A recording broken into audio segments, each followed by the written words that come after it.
올해 들어와서 이제 수요 예배에 이제 마가복음 3장의 말씀으로 들어왔는데요. 사실 작년에 나누었던 2장의 말씀에서 한 구절의 말씀을 통해 좀 정리를 해드렸어야 하는데 그걸 못했거든요. 그래서 오늘 그 구절의 말씀을 다시 한번 나누고 오늘 말씀을 나누는 게 좋겠다 생각이 들었습니다. 그래서 우리 함께 그 한 구절 말씀을 다시 한번 나눴으면 하는데요.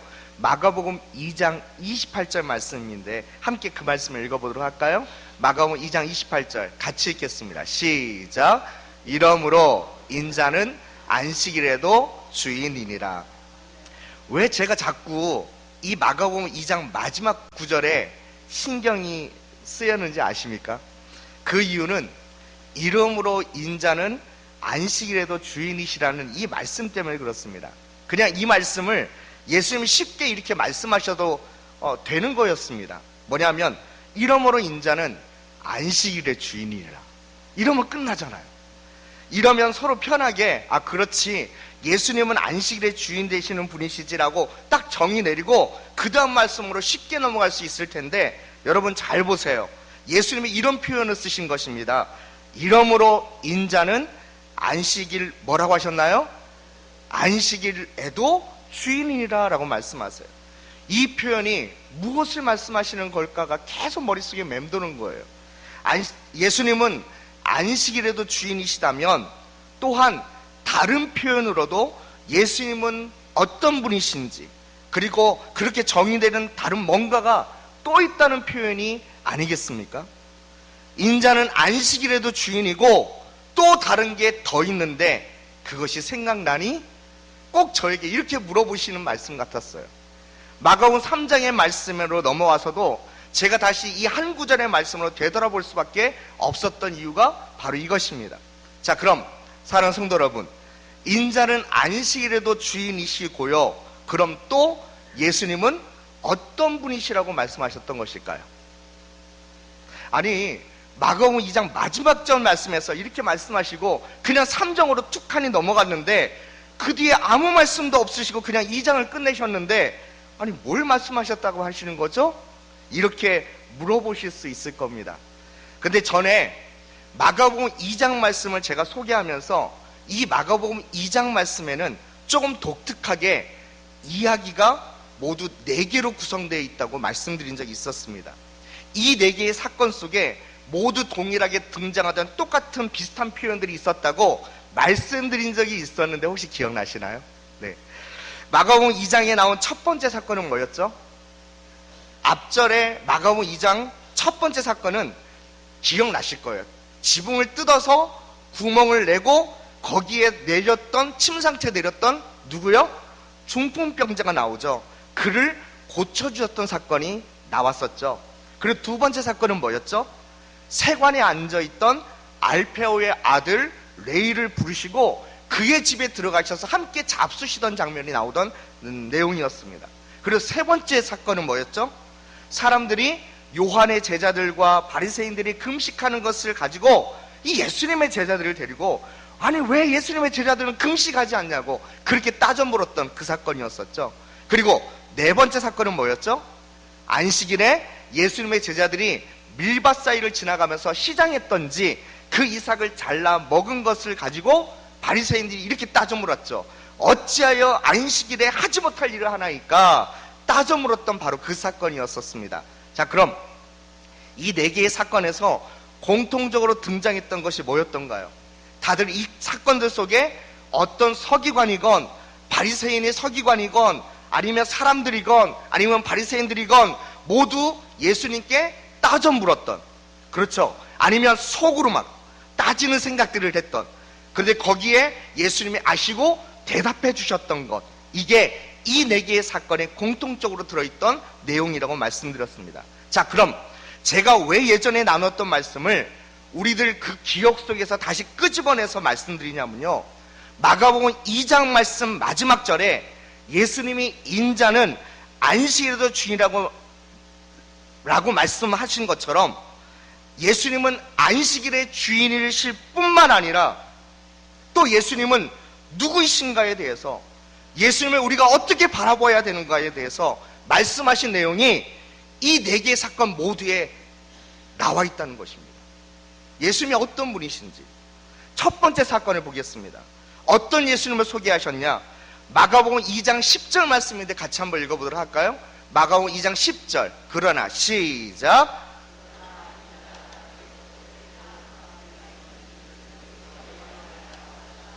여러분, 이 말씀에서 예수님은 어떤 예수님이신지를 보여주셨나요? 죄를 사하시는 권세를 갖고 계신 예수님이라고 보여주고 있습니다. 그럼 두 번째 사건 2장 17절 말씀을 같이 한번 보도록 하겠습니다. 좀 짧긴 하지만 같이 한번 읽어보도록 할까요? 예수께서 시작. 예수께서 들으시고 그들에게 이르시되 건강한 자에게는 의사가 쓸데없고 병든 자에게라야 쓸데있느니라. 나는 의인을 부르러 온 것이 아니요 죄인을 부르러 왔노라 하시니라. 여기 이 말씀에도 예수님은 어떤 예수님인지를 보여주시나요? 의인을 부르러 오신 게 아니고 죄인을 부르러 오셔서 그들을 능히 고쳐주실 수 있는 예수님이다 라고 말씀하신 겁니다. 자, 세 번째 사건입니다. 2장 19절 말씀이에요. 한번 같이 보여주시겠어요? 예수께서 시작. 예수께서 이르시되 혼인집 손님들이 신랑과 함께 있을 때에 금식할 수 있느냐? 신랑과 함께 있을 동안에는 금식할 수 없느니라. 여기 이 말씀에도 예수님은 어떤 분으로 표현하고 있느냐? 혼인집 잔치집처럼 진정한 하나님 나라의 기쁨과 그 변화를 일으키실 수 있는 신랑으로 오신 예수님, 새 포도주가 되시는 예수님이라고 보여주셨습니다. 자, 마지막 네 번째 사건, 아까 나누었던 2장 마지막 절의 말씀처럼 어떤 예수님이라고 얘기했죠? 안식일의 주인이신, 그렇죠, 안식일에도 주인이신 예수님을 보여주신 것입니다. 자, 다시 한번 제가 정리를 해보겠습니다. 먼저는 죄를 사하는 권세를 가지고 오신 예수님, 두 번째는 죄인을 부르시며 그들을 고치시는 예수님, 세 번째는 혼인집 잔치처럼 진정한 하나님 나라의 기쁨과 그 변화를 일으키시는 신랑으로 오시고 새 포도주가 되시는 예수님, 그리고 네 번째는 안식일에도 주인이 되시는 예수님을 이 마가복음 2장 전체를 통해서 보여주신 것입니다. 사실 마가복음의 저자인 마가가 왜 28절 이 마지막 절에 안식일에도 주인이시라고 말씀하시는 예수님에 대한 표현을 하면서 어쩌면 그렇게 의도적으로 예수님의 이런 메시지를 일부러 마가복음 2장 안에 이 4개의 사건 안에 모아서 보여주고 싶어 했는지도 모릅니다. 너무나 공통적인 이 사항을 이 마가복음 2장 안에 이 4개의 사건에 다 집어넣었으니까요. 자, 그럼 중요한 질문 한 가지를 우리 성도님들하고 나누고 싶습니다. 사랑하는 성도 여러분, 그렇다면 여러분들은 예수님을 어떤 분으로 바라보며 믿고 계신가요? 마가복음 2장에서 소개한 예수님의 능력을, 예수님의 이 모습을 모두 믿음으로 받아들이시면서 오직 예수님은 나의 죄를 사하신 능력의 주님이라고 믿으시나요? 죄인인 나를 부르셨고 나를 고쳐주신 능력의 주님이라고 믿으시나요? 진정 예수님이 나의 신랑 되셔서 주님과 함께 동행하며 하나님 나라의 이 은혜와 기쁨을 통하여서 나를 변화시켜 주시는 능력의 주님으로 믿고 계시나요? 그리고 안식일의 주님이시며 내 인생의 주인이신 나의 주님으로 바라보며 확신하고 믿고 계신가요? 사랑하는 성도 여러분, 오늘 이 수요일 이 밤에도 예수 그리스도를 향하여서 이 믿음으로 바라볼 줄 알며 우리 주님을 그렇게 붙드시는 성도님들은 가장 복된 믿음의 성도님들이실 줄로 믿습니다. 어떤 순간에도 어떤 상황 속에서도 이 능력의 주님을 바라보면서 날마다 새롭게 되는 믿음의 피조물들이 되시길 간절히 축원드립니다. 그런데 제가 왜 이 예수님을 향한 이 믿음부터 말씀드리면서 마가복음 3장의 말씀을 보았느냐? 사실 이게 중요하겠죠. 그 이유가 있습니다. 우리는 마가복음 2장의 말씀으로 우리 예수님을 온전히 바라보고자 또 믿음으로 바라보고자 그렇게 사모하며 달려가려고 하는데, 오늘 3장 말씀에 들어와서는 진짜 한숨 나오는 인간들이 등장하고 있지 않습니까? 그렇지 않으세요? 함께 마가복음 3장 1절과 2절 말씀을 같이 한번 읽어봤으면 좋겠습니다. 1절, 2절 말씀 같이 한번 읽어볼까요? 예수께서 시작. 예수께서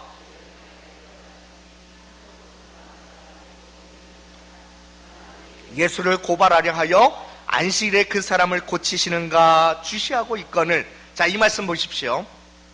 예수님이 다시 회당으로 들어가시는데 거기에 누가 있다고 하시나요?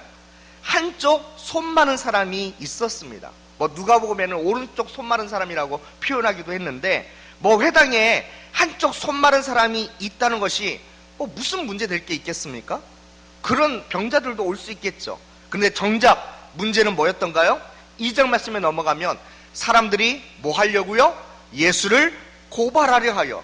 왜 사람들이 예수님을 고발하려고 했던 것일까요? 바로 앞장에 이어서 나오죠. 2장 마지막 네 번째 사건에서 안식일과 관련된 말씀 때문이지 않겠습니까? 인자는 안식일의 주인이라 안식일에 하지 못할 일을 제자들을 그 안식일에 하지 못할 일을 한 제자들을 다윗의 이야기를 끄집어내시면서 무마시키기도 하셨고요. 또 안식일이 사람을 위하여 있는 것이요 사람이 안식을 위하여 있는 것이 아니라 하시면서 인자는 안식일에도 주인이라 하고 하신 그 예수님의 말씀에 사람들이 그럼 이 안식일을 가지고 고발하려고 작당했던 것이지 않습니까? 안식일에 그 사람을 고치는가 주시하게 되죠. 그런데 예수님이 어떻게 하시던가요? 여러분, 우리가 사람인 이상 이렇게 흘러가는 분위기를 다들 읽으실 수 있지 않겠습니까? 딱 거기 회당에 한쪽 손 마른 사람이 있어요. 그리고 예수님은 보통 그런 아픈 사람을 보시면 만나시면 그냥 넘어가지 않으시고 고쳐주실 건 뻔하시고요. 근데 그날은 안식일입니다. 그리고 많은 사람들이 이 안식일에 병을 고치시는가 안 하시는가 요거 가지고 딴지를 걸려고 문제를 삼으려고 딱 째려보고 노려보고 있는 상황입니다. 자, 우리 성도님들 같으시면 어떻게 하시겠습니까? 이런 분위기예요. 이런 살벌한 분위기예요. 째려보고 노려보고 있는 분위기예요. 저 같아도요, 저기 한쪽 손 마른 그 어르신 한쪽 손 마른 분 저 좀 따라 나오시죠. 제가 아무도 보지 않는 곳에서 고치는 것도 괜찮지 않겠습니까? 좀 지금 분위기를 살펴서 피해가는 게 그래도 현명하고 그래도 지혜롭겠다, 다들 이런 생각이 드시지 않으세요? 그런데 예수님은 어떻게 하시던가요? 3절 말씀입니다. 한번 같이 읽어볼까요? 3절 말씀 예수께서 시작.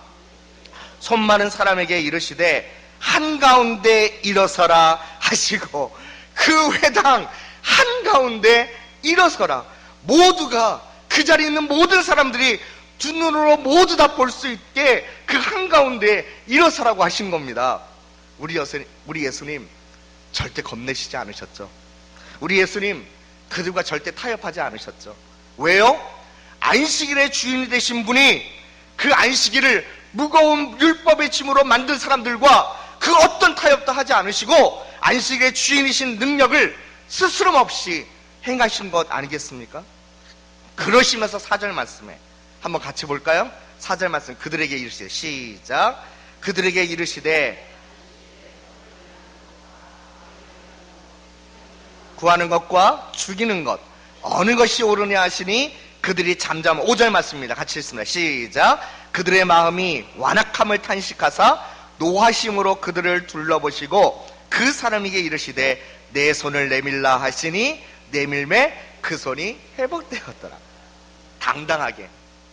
아니 오히려 고발하려는 사람들의 마음이 완악함을 탄식하시고 또 그런 마음 갖고 있는 사람들에게 노하시면서 그 한쪽 손 많은 사람의 손을 내밀라 하시는 말씀조차로도 또 그 말씀에 순종했던 그 사람의 손을 고쳐주십니다. 그런데 그러니까 더 큰 문제가 발생되죠. 6절 말씀 넘어가면 이렇게 발생됩니다. 한번 같이 읽어볼까요? 바리새인들이 시작. 바리새인들이 나가서 곧 헤롯 당과 함께 어떻게 하여 예수를 죽일까 위논하니라. 바리새인들이 뭐 한지 아십니까? 적과의 동침을 합니다. 함께 어울릴 수 없었던 사람들이랑 이 예수님 때문에 함께 하게 됩니다. 바리새인들이 헤롯 당과 함께 하는 거요? 이건 정말 아이러니한 일이거든요. 원래 바리새인들은요, 자기 민족과 나라를 위한 사람들이었고요, 헤롯 당한들은요, 헤롯의 밑에 있는 사람들로서 로마에 빌붙어 갖고 한 자리라도, 한 권리라도 얻어서 살아가고 싶었던 바로 그런 사람들이었습니다.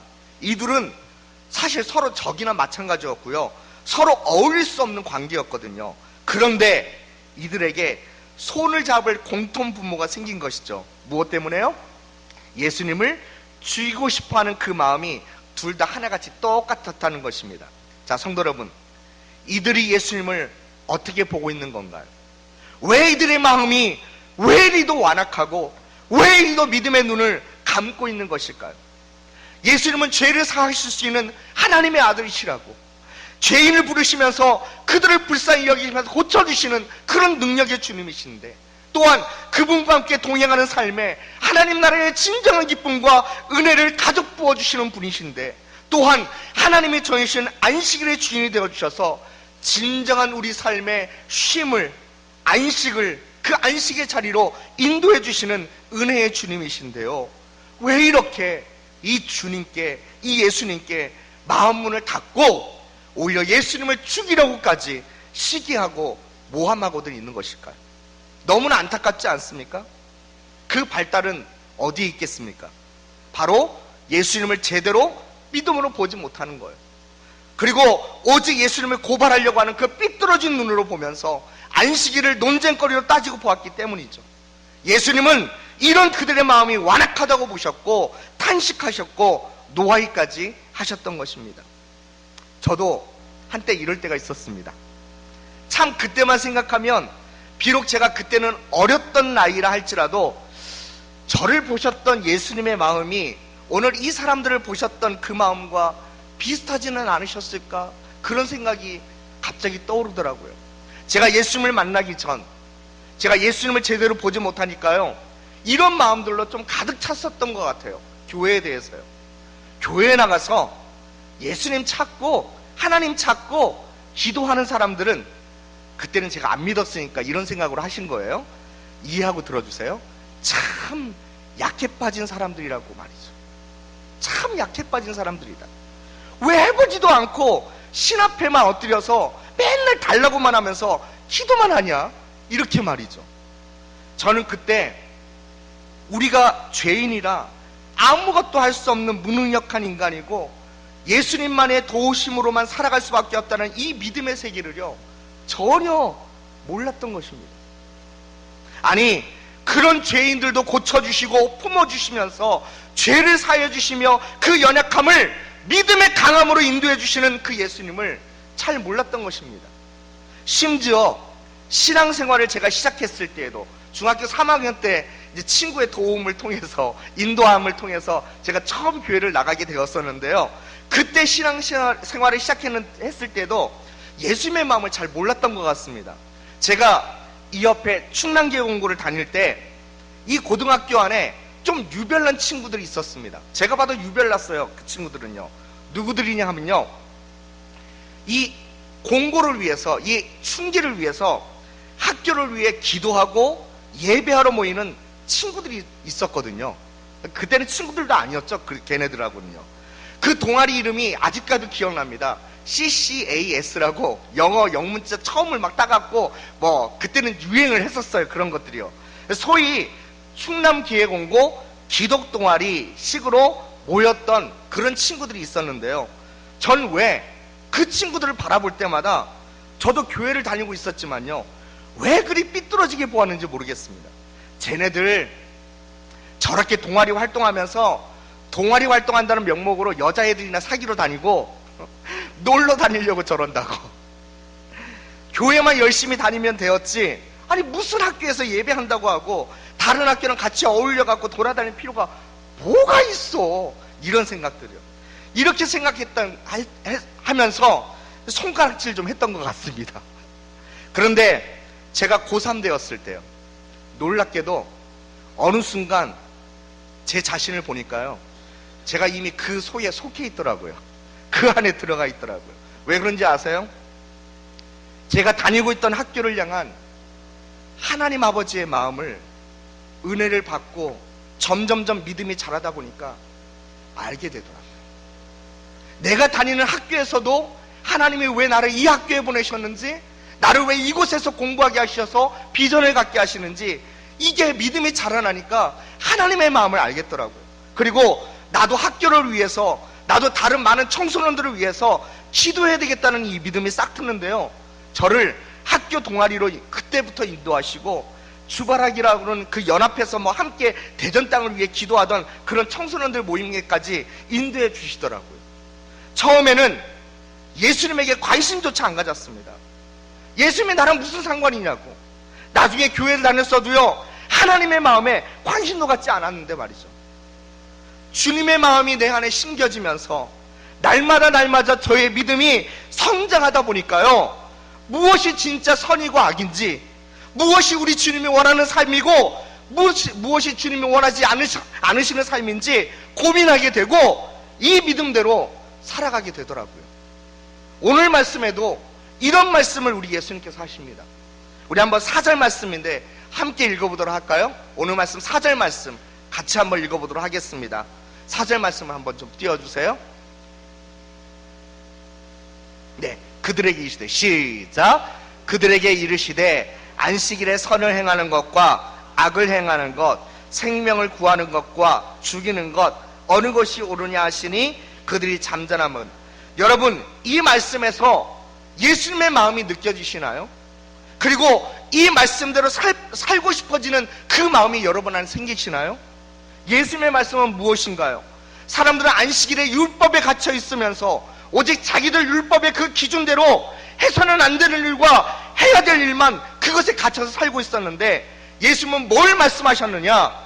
안식일에 선을 행하는 게 옳으니 악을 행하는 게 옳으니, 안식일에도 생명을 구하는 게 옳으니 죽이는 게, 죽는 걸 그냥 부정만 하는 게 옳겠니? 우리가 앞서 말씀드린 대로 예수님이 어떤 분이신지를 믿으신다면 우린 이 말씀으로 예수님의 마음을 읽을 수 있어야 합니다. 여기서 선을 행하는 건 무엇이겠습니까? 이 당시 상황에서 손 마른 사람을 고치는 거겠죠. 아무리 안식일일지라도 말이죠. 이 손 마른 사람에게는 이 병이 고쳐지는 건 이 병으로 고생하며 살았던 그 삶에 새롭게 태어나는 거나 마찬가지 아니겠습니까? 새 생명을 얻는 것이나 마찬가지 아니겠습니까? 새로운 기쁨을 얻는 거나 마찬가지 아니겠어요? 그런데 그렇다고 이 사람 병을 안 고쳤다고 악을 행하는 건가요? 그건 아니죠. 이 사람 병을 안 고쳤다고 그 사람을 그냥 죽게 내버려 둔 건가요? 그것도 아니라고 우리는 생각할 겁니다. 그런데 예수님은 아니었다는 거예요. 예수님은 그렇게 생각하지 않으셨다는 거예요. 이 병든 자 한 명을 고치지 않는 것도 악으로 보신 것이고요, 죽이는 것으로 생각하셨다는 게 오늘 말씀인 것입니다. 이 말씀이 우리에게 무엇을 말씀하시는 걸까요? 사랑하는 성도 여러분, 우리가 마가복음 이 2장 말씀에서 죄를 사하실 권세를 가지신 예수님을 보았고, 죄인을 부르셔서 고쳐주시는 예수님을 보았고, 하나님 나라의 진정한 기쁨과 은혜를 부어주시며 우리를 진정으로 변화시킬 수 있는 신랑으로 오신 예수님을 보았고, 안식일에도 주인이신 예수님을 보았다면 우리가 지금 뭐 해야 하는지 아십니까?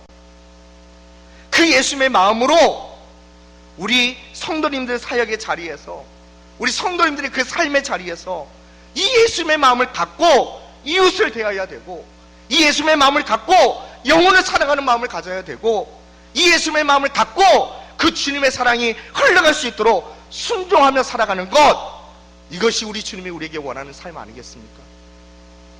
예수님 똑바로 믿음으로 못 보면요, 절대 이 말씀이고 이 마음이고 이해하지 못할 겁니다. 그리고 평생 교회를 다니고 있어도요, 이 주님의 마음을 갖고 신앙생활할 수 없을지도 모릅니다. 그러나 우리 안에 이 예수님이 좌정하여 계시고, 우리가 그리스도 안에 있고, 우리가 성령님과 함께 동행하며 살면, 그때 우리 성도님들은요, 주님의 이 마음을 갖고 살고 이 말씀에 순종하며 살게 될 줄로 믿습니다. 오늘 이 밤 이 수요 예배를 함께 드리는 우리 성도님들 모두가 우리 주 예수님을 제대로 믿음으로 이 말씀대로 바라볼 수 있는 믿음의 성도님들 되시길 간절히 축원드립니다. 그리고 더 나아가서 그분의 마음에 합하게 순종하며 살아갈 수 있는 믿음의 성도님들로 올해의 표어처럼 날마다 주님이 원하시는 새로운 피조물이 되는 그 은혜를 경험하는 축복이 올 한 해에 우리 성도님들 모두에게 가득하기를 간절히 축원드립니다. 우리 시간 함께 기도했으면 좋겠습니다. 오늘 말씀을 다시 한번 떠올려 보십시오. 우리 예수님 어떤 분을 여러분은 바라보고 믿고 계십니까? 그냥 교회에 나오고 있어도 수예배까지 다니고 있어도 그냥 좋은 예수님이야, 그냥 4대 성인 중에 한 사람이지, 이렇게 그냥 바라보고 계신 분은 안 계신가요? 오늘 마가복음 2장 말씀에 말했던 것처럼 우리의 죄를 사하실 수 있는 능력의 주님, 죄인을 부르셔서 그 죄를 모두 용서하시는 주님, 고치시는 주님, 그리고 우리의 모든 삶에 있어서 주인 되시는 주님, 우리가 이 예수님을 똑바로 바라보면서 주님의 그 마음을 우리 가운데 심어 주님 말씀대로 살아갈 수 있는 믿음의 성도가 되게 하여 주옵소서. 올해에도 예수님을 잘 믿고 잘 바라보면서 주님 붙들고 살아갈 수 있는 믿음의 성도 되어 날마다 새로운 피조물이 될 수 있는 은혜와 축복이 우리의 삶에 있게 하여 주옵소서라고 우리 같이 주여 한번 부르고 har심하여 기도하도록 하겠습니다. 주여! 아버지 하나님, 주님의 은혜를 간절히 소망하고 사모하면서 오늘 말씀을 붙들고 주님 앞에 나아갑니다. 주님, 오늘 우리에게 주신 그 말씀처럼 우리가 주님을 똑바로 바라볼 수 있기를 원합니다. 제대로 믿을 수 있기를 원합니다. 아무리 교회를 10년이 시험 다녔을지라도 우리가 예수 그리스도를 제대로 바라보지 못한다면 하나님, 오늘도 이 구원의 기쁨이 어찌 넘치겠습니까? 하나님, 우리 안에 이 구원의 기쁨, 이 구원하러 우리를 부르신 기쁨, 우리를 세워주신 기쁨, 그리고 우리 안에 하나님 나라의 진정한 기쁨과 은혜로 우리를 변화시켜 주시는 놀라운 능력의 주님을 만나는 이 기쁨과 은혜의 자리가 될 수 있도록 축복하여 주옵시고, 오늘도 우리도 이 예수 그리스도만을 바라보며 주님의 이 마음을 우리 안에 품고 믿음으로 살아갈 수 있는 믿음의 성도님들 다 되게 하여 주옵소서. 오늘도 이 크신 은혜로 세상을 향해 주님과 함께 동행하며 나아갈 수 있기를 원합니다. 날마다 주와 함께 나아가는 우리 모든 성도님들이 주님의 은혜를 통해, 이 말씀을 통해 날마다 새롭게 변화될 수 있는 피조물처럼 우리가 새롭게 변화되는 주의 자녀들 되게 하여 주옵소서. 하나님, 우리에게 이 놀라운 은혜를 부으실 것을 기대하고 소망합니다. 믿음의 눈을 들어 우리의 주님 되신 주님만 바라보게 하여 주옵소서.